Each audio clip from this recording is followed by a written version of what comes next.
வணக்கம் தோழர்களே, இது உங்கள் ஆதவன் பாடசாலை. நம்ம இப்போ என்ன பார்த்துன்னு இருக்கோம்னா, வரலாறில் சிந்து சமவெளி நாகரிகம் பற்றி பார்த்துன்னு இருக்கிறோம். ஏற்கனவே நம்ம வந்து ஒரு 2 வீடியோ அப்லோட் பண்ணியிருக்கிறோம். அதில் வீடியோவில் நம்ம என்ன பார்த்துக்கிறோம்னா, வரலாறோட இன்ட்ரடக்ஷனும் சிந்து சமவெளி நாகரிகத்தோட இன்ட்ரடக்ஷனும் போட்டுருப்போம். 2வது வீடியோவில் முதல்ல யார் அரப்பாவை கண்டுபிடிச்சா அது யார் வருகை புரிந்தா அப்படின்னு சொல்லிட்டு ஒரு வீடியோ போட்டோம். கடைசியாக யார் வருகை புரிந்து அதோட உறுதிப்படுத்தினான்னு சொல்லிட்டு ஒரு வீடியோ போட்டிருப்போம். இந்த 2 வீடியோவை பார்க்காதவங்க டிஸ்கிரிப்ஷனில் நாங்கள் லிங்க் வச்சுக்கிறோம், அதை கிளிக் பண்ணி பாருங்கள். அதை பார்த்துட்டு இந்த வீடியோவை வாங்க, நம்ம இந்த வீடியோவை கண்டினியூ பண்ணலாம். சிந்து சமவெளி நாகரிகத்தை பற்றி அதோட நகரத்தெல்லாம் நம்ம டீட்டெயிலாக பார்ப்போம். வாங்க பார்க்கலாம். நம்ம இப்போ ஃபஸ்ட்டு நம்ம எந்த நகரத்தை பார்க்குறோம்னா அரப்பான்ற நகரத்தை ஃபஸ்ட்டு பார்க்குறோம். அரப்பா நகரத்தை வந்து முத யார் கண்டுபிடிச்சாங்கன்னா 1921 தயாராம் சகானி என்பவரால் முழுசாக கண்டுபிடிக்கப்பட்டது. இந்த நகரத்தை யார் கண்டுபிடிச்சான்னு சொன்னாங்கன்னா தயாராம் சகானி. இது எந்த நதிக்கரையில் எந்த இடத்துல அமைஞ்சிருக்குன்னு சொல்லிட்டு நம்ம பார்ப்போங்க. இப்போ சிந்து சமவெளி நாகரிகத்தின் முதல் கண்டுபிடிக்கப்பட்ட நகரம் எது கேட்டாங்கன்னா அரப்பா தான். அதனால தான் இதை வந்து நம்ம அரப்பா நகரம் என்று சொல்லுவோம். அரப்பா நாகரிகம் அப்படி சொல்கிறதுக்கு காரணம் என்னென்னா, சிந்து சமவெளி நாகரிகத்தின் முதலில் கண்டுபிடிக்கப்பட்ட நகரம் எதுன்னு கேட்டாங்கன்னா அரப்பா. அதனால் நம்ம இதை வந்து அரப்பா நாகரிகம் என்று சொல்லுவோம். இது எந்த நதிக்கரையில் அமைஞ்சிருக்குன்னா ராவி சட்லஜ் நதிக்கரையில் அமைஞ்சிருக்குது. இது எந்த இடத்துல இருக்குன்னா பாகிஸ்தான் நாட்டில் உள்ள பஞ்சாப் மாநிலத்தில் மாண்டோகொமரி டிஸ்ட்ரிக்ட் மாவட்டத்தில் அமைந்துள்ளது சொல்லுவாங்க. உங்களுக்கு சொல்லணும்னா இப்போ இந்தியா மேப்பை இப்படி போட்டுங்க. மேப் வைஸ் பார்த்தீங்கன்னா தெரியும், இங்கே பாகிஸ்தான், இங்கே ஆப்கானிஸ்தான். இந்த இடத்துல அரப்பா இருக்கும், இங்கே மொகஞ்சதாரோன்னு ஒரு சிட்டி இருக்கும். இது வந்து எந்த மாவட்டம்னு கேட்டாங்கன்னா மாண்டோகொமரி டிஸ்ட்ரிக்ட், மாண்டோகொமரி மாவட்டம் அப்படின்னு சொல்லுவாங்க.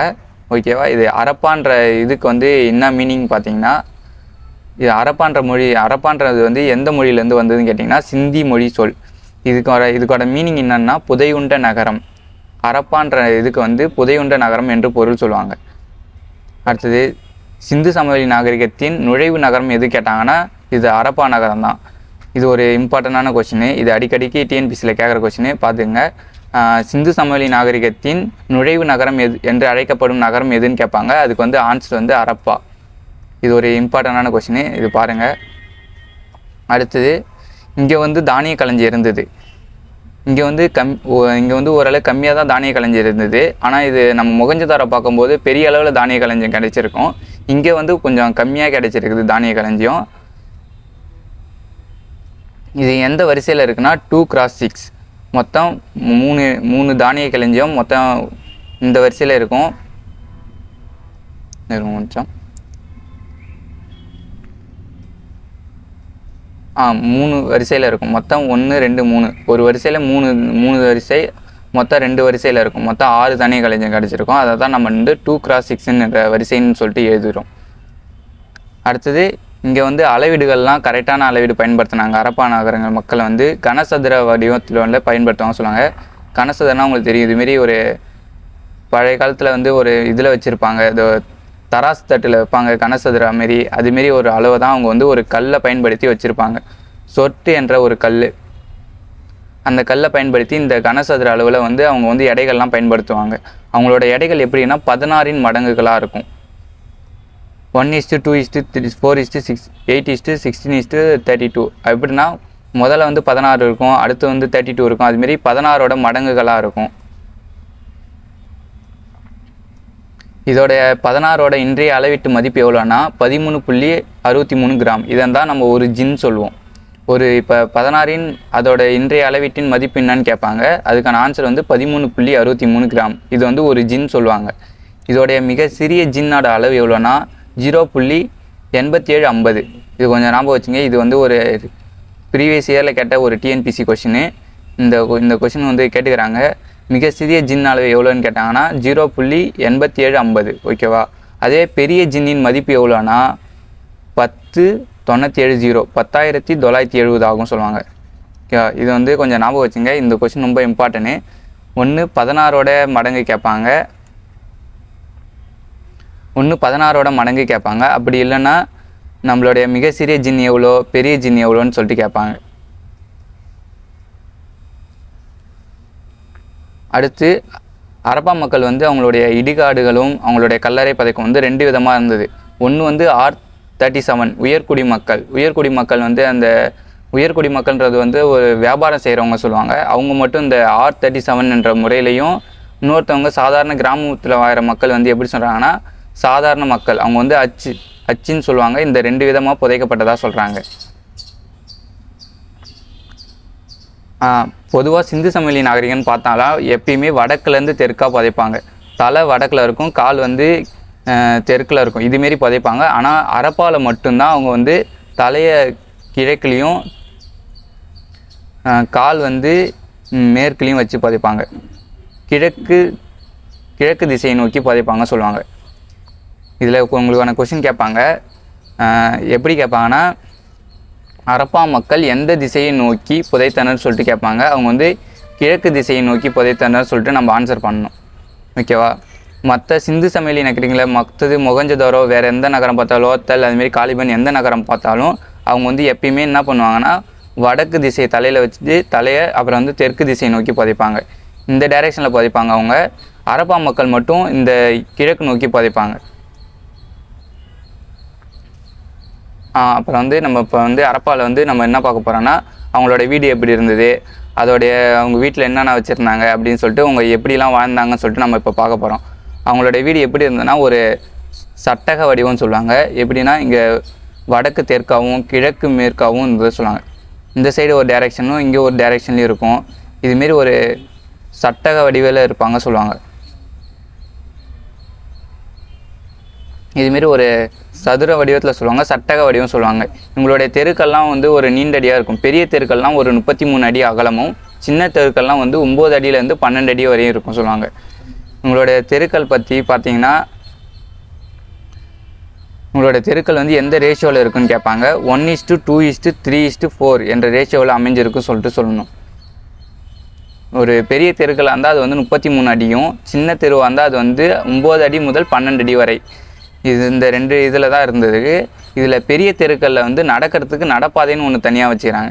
அவங்க எந்த அளவுக்கு இப்போ நம்ம பயன்படுத்துகிற இப்போ சிட்டியில் இருக்கிற எந்த அளவுக்கு அவங்க பயன்படுத்துகிறாங்க, அதனால தான் அவங்க வந்து நகர நாகரிகம்ன்றது நம்ம சொல்லுவோம். பெரிய தெருக்கள் பார்த்திங்கன்னா பெரிய தெருக்களில் நம்ம நடக்கிறதுக்கு நடப்பாதைன்னு ஒரு சின்னதாக வச்சுருவாங்க. அப்புறம் வந்து 3 வண்டி ஒரே டைரெக்ஷனில் 3 வண்டி போகிற அளவுக்கு ஒரு பெரிய தெருவாக இருக்கும். அதனால தான் அது 33 அடி ஆகலாம்னு சொல்கிறாங்க.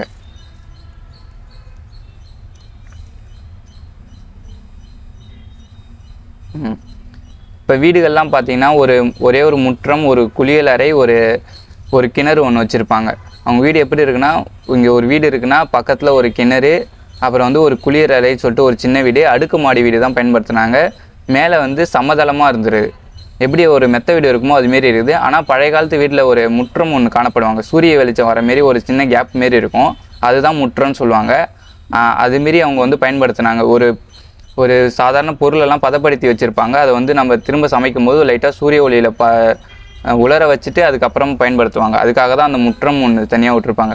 ஒரு வீடு இருக்குன்னா இங்கே ஒரு சின்ன வீடு, நடுவில் மட்டும் முற்றம் மாரி காணப்படும். அது நீங்கள் படத்திலலாம் பார்ப்பீங்க. ஒரு சில படத்திலலாம் எனக்கு காட்டுவாங்க அந்த முற்றம். ஒரு சில படத்துலலாம் அந்த முற்றம்லாம் காணப்படுவாங்க. அது நீங்கள் பார்த்துங்க. அடுத்தது வந்து அவங்க வீட்டில் வந்து ஒரு குளியல் அறை எல்லாம் இருக்கும். அங்கே வந்து ட்ரைனேஜ் சிஸ்டம் சொல்லுவாங்க, வடிகால் அமைப்பு சொல்லுவாங்க, அது வச்சுருந்தாங்க. ஒரு குளியல் அறையிலேருந்து தண்ணி வெளியே போகிறதுக்கு வந்து ஒரு ட்ரைனேஜ் சிஸ்டம். அது எப்படின்னா இங்கே ஒரு 2 கல்லையும் வச்சுட்டு நடுவில் மட்டும் கேப் இருக்கும். ஒரு முக்கோண ஷேப் வரும். இந்த சைடு கல், இந்த சைடு கல், இதுமாரி வச்சுட்டு நடுவில் மட்டும் ஒரு கேப் மாரி வரும். இதுமாரி ஒரு ட்ரைனேஜ் சிஸ்டம் வச்சுருப்பாங்க. அவங்க வீட்டிலே திடப்பொருட்கள்லாம் அதில் வந்து கொஞ்சம் காய்கறி வேஸ்டான பொருள்லாம் வந்து உள்ளே குழி தோண்டி வச்சுட்டு மற்ற தண்ணி மட்டும் வெளியே போகிற மாரி அவங்க வந்து சிஸ்டத்தை மேக் பண்ணியிருப்பாங்க. அப்போ பார்த்திங்கன்னா அவங்க அந்த காலத்தில் எப்படிலாம் வாழ்ந்துருக்காங்க, இந்த காலத்தில் வாழறதோட அந்த காலத்தில் எப்படிலாம் அவங்க வந்து ஒரு நகரத்தில் இருக்கிற சிட்டியில் இருக்கிற வாழ்க்கை மாரி வாழ்ந்துருக்குறாங்க. அதனால தான் இதை வந்து நம்ம நகர நாகரிகம்னு சொல்லுவோம். அடுத்தது இவங்க வந்து ஒரு சுட்ட செங்கற்களையும் சுடாத செங்கற்களையும் பயன்படுத்தி தான் வீடெல்லாம் கட்டினாங்க. அதோட ரேஷியோ பார்த்திங்கன்னா 3:2:1. அதோட செங்கலோட நீளம் எவ்வளோன்னு பார்த்தீங்கன்னா 11 அங்கலம். 11 அங்கலம். அதோடைய உயரம் எவ்வளோன்னு பார்த்தீங்கன்னா 2.75. அதோடைய திக்னஸ் எவ்வளோன்னு பார்த்தீங்கன்னா 5.5 அகலம் சொல்லுவாங்க. உயரம் 2.75, அதோடைய திக்னஸ் வந்து 5.5, அதோடைய நீளம் வந்து எவ்வளோன்னு கேட்டிங்கன்னா 11 அங்குலம். இங்கே வந்து சிவப்பு மணிக்கற்களால் செய்யப்பட்ட டார்ச்சோ சிலை, சிவப்பு மணிக்கற்களால் செய்யப்பட்ட ஒரு டார்ச்சோ சிலை கண்டுபிடிச்சதா சொல்கிறாங்க. இது ஒரு இம்பார்ட்டன்ட் கொஸ்டின், இது ஒரு ப்ரீவியஸ் இயர் டிஎன்பிசி கொஸ்டின். எந்த நகரத்தில் டார்ச்சோ சிலை கண்டுபிடிக்கப்பட்டதுன்னு கேட்பாங்க. அது வந்து நம்ம வந்து ஹரப்பான்னு சொல்லிட்டு ஆன்சர் பண்ணணும். இது கொஞ்சம் ஒரு இம்பார்ட்டண்டான கொஸ்டின், இது கொஞ்சம் பார்த்துக்குங்க. சரி, வாங்க நம்ம ஃபஸ்ட்டு நம்ம ஒரு கிளான்ஸ் ரிவிஷன் பார்த்துட்டு அதுக்கப்புறம் நம்ம அடுத்த நகரத்துக்கு போகலாம். ஃபஸ்ட்டு நம்ம இப்போ என்ன பார்த்தோன்னா ஹரப்பா பற்றி பார்த்தோம். இது வந்து ஒரு முக்கியமான கொஸ்டின் என்னென்னா, எந்த நகரம் முதல்ல கண்டுபிடிச்சாங்கன்னு கேட்பாங்க. முதலில் கண்டுபிடிக்கப்பட்ட நகரம் ஹரப்பா. இது யார் கண்டுபிடிச்சான்னு கேட்பாங்க. தயாராம் சகானி. எந்த வருஷம்னு கேட்பாங்க. 1921. இது கொஞ்சம் இம்பார்ட்டன்ட். இது எந்த நதிக்கரையில் அமைஞ்சிக்குது கேட்டிங்கன்னா ராவி சட்லஜ். எந்த இடத்துல இருக்குதுன்னு கேட்டிங்கன்னா பாகிஸ்தான் நாட்டில் உள்ள பஞ்சாப் மாநிலத்தில் மாண்டோகோமரி மாவட்டத்தில் அமைந்துள்ளது. ஹரப்பா என்ற இதுக்கு ஹரப்பான்றது எந்த மொழியிலேருந்து வந்ததுன்னா சிந்து மொழி சொல்லுவாங்க. இதோடைய மீனிங் என்னன்னு கேட்டிங்கன்னா புதையுண்ட நகரம். எந்த நகரம் புதையுண்ட நகரம்னு கேட்பாங்க. ஹரப்பா நகரம். இதுவும் ஒரு டிஎன்பிசி ப்ரீவியஸ் இயர் கொஸ்டின், இது கொஞ்சம் ஞாபகம் வச்சுங்க. அடுத்து சிந்து சமவெளியின் நுழைவு நகரம் எதுன்னு கேட்பாங்க. அதுவும் ஹரப்பா நகரம். எங்கே முதல்ல தானிய களஞ்சியம் கண்டுபிடிச்சாங்கன்னு கேட்பாங்க. ஹரப்பாவில் தான் கண்டுபிடிச்சாங்க. எந்த வரிசையில் இருக்குன்னா 2x6 சொல்லுவாங்க. 2x6 இந்த வரிசையில் தான் இருக்குதுன்னு சொல்லிட்டு சொல்லுவாங்க. ஓகேவா. அப்புறம் அளவீடுலாம் அவங்க சரியான அளவீடு, முறையான அளவீடு, அவங்க அளவீடை எந்த விதமான தப்பு தள்ளாமல் ஒரு விதமான சரியான அளவீடாக பயன்படுத்தினாங்க. அதோடைய 16ஓட மடங்கு தான் என்னன்னு கேட்பாங்க. அது 13.63 கிராம் ஒரு ஜின் சொல்லுவாங்க. இதோட மிக சிறிய ஜின் எவ்வளோனா 0.8750. ஓகேவா. அடுத்தது பெரிய ஜின்னோட அளவு எவ்வளோன்னு கேட்பாங்க. 10,970 ஆகும் சொல்லணும். ஹரப்பாவில் 2 விதமாக மக்களை அவங்களுடைய புதைச்சாங்க. அது எப்படிலாம் புதைச்சாங்கன்னா, ஒன்று R37, இன்னொன்று அச்சு. சாதாரண மக்கள் அச்சுன்ற ஒரு விதமாகவும், உயர்குடி மக்கள் R37 என்ற விதமாகவும் அவங்களுடைய இறுதி சடங்குலாம் நடைபெற்றாங்க. அடுத்தது சிந்து சமவெளி நாகரிகத்தில் எல்லாருமே வடக்கு திசை நோக்கி தான் புதைப்பாங்க. ஆனால் ஹரப்பாவில் மட்டும் கிழக்கு திசை நோக்கி மட்டும் புதைப்பாங்க. இது ஒரு இம்பார்ட்டன்ட் கொஸ்டின், இது கொஞ்சம் பார்த்துங்க. அடுத்தது அவங்களுடைய தெருக்கள்லாம் பார்த்தீங்கன்னா வடக்கு தெற்காகவும் கிழக்கு மேற்காகவும் சொன்னாங்க. ஒரு சட்டக வடிவம்னு சொல்லுவாங்க. இந்த ஷேப்பில் இருக்கும். இங்கே தெரு, இப்படி ஒரு தெரு, இப்படி ஒரு தெரு, இதுமாரி வடக்கு தெற்கு கிழக்கு மேற்கா சொல்லிட்டு போகும். இது கொஞ்சம் இம்பார்ட்டன்ட் பார்த்துக்குங்க. அடுத்து இது பெரிய தெருக்கள்லாம் 33 அடியும், சிறிய தெருக்கள்லாம் 9 அடி முதல் 12 அடி வரை அகலம் கொண்டதாகவும் இருக்கும் சொல்லுவாங்க. பெரிய தெருவில் நடைபாதை இருக்கும். பெரிய தெருவில் ஒரு நடைபாதை இருக்கும். அதோடைய 3 வண்டி ஒரே நேரத்தில் போகலாம். அந்தளவுக்கு எவ்வளோ அகலமாக அவங்க கட்டியிருப்பாங்கன்னு பார்த்துக்குங்க. அப்புறம் அவங்களுடைய வீட்டில் சுட்ட செங்கற்களை வச்சு அவங்க பயன்படுத்துவாங்க வீடு. அது அவங்களுடைய குளியல் அறை ஒன்று இருக்கும். ட்ரைனேஜ் சிஸ்டம் போகிறதுக்காக ஒரு வழி வச்சுருப்பாங்க. அவங்களுடைய திடப்பொருள்லாம் சேமிக்க ஒரு ரவுண்டு ஒரு குழி மாரி செஞ்சுருப்பாங்க. அப்புறம் அவங்களோட முற்றம் ஒன்று காணப்படும். அவங்களுடைய பொருட்கள்லாம் உலர வச்சு திரும்ப பயன்படுத்துறதுக்காக ஒரு முற்றம் ஒன்று காணப்படும். மேலே சமதளமாக இருக்கும் சொல்லுவாங்க. இதுமாரி அவங்க வீடுலாம் அடுக்குமாடி வீடியை கொண்டு இருக்கும் சொல்லுவாங்க. இதில் அவங்க செங்கலோட அளவுன்னு கேட்பாங்க. 3:2 என்ற ரேஷியோவில் இருக்குது. அதோடைய நீளம் எவ்வளோன்னு பார்த்தீங்கன்னா 11 அங்குலம். அகலம் 5.5 அங்குலம். உயரம் 2.75. இங்கே சிவப்பு மணிக்கற்களால் செய்யப்பட்ட டார்ச்சோ சிலை கண்டுபிடிக்கப்பட்டது. எந்த இடத்துல சிவப்பு மணிக்கற்களால் செய்யப்பட்ட டார்ச்சோ சிலை கண்டுபிடிக்கப்பட்டதுன்னு கேட்பாங்க. அது ஹரப்பாவில் தான் கண்டுபிடிப்பாங்க. நம்ம அடுத்த வீடியோவில் மொகஞ்சதாரோ, அடுத்தது லோத்தல், அதுமாரி எல்லா நகரையும் பார்ப்போம். நன்றி தோழர்களே.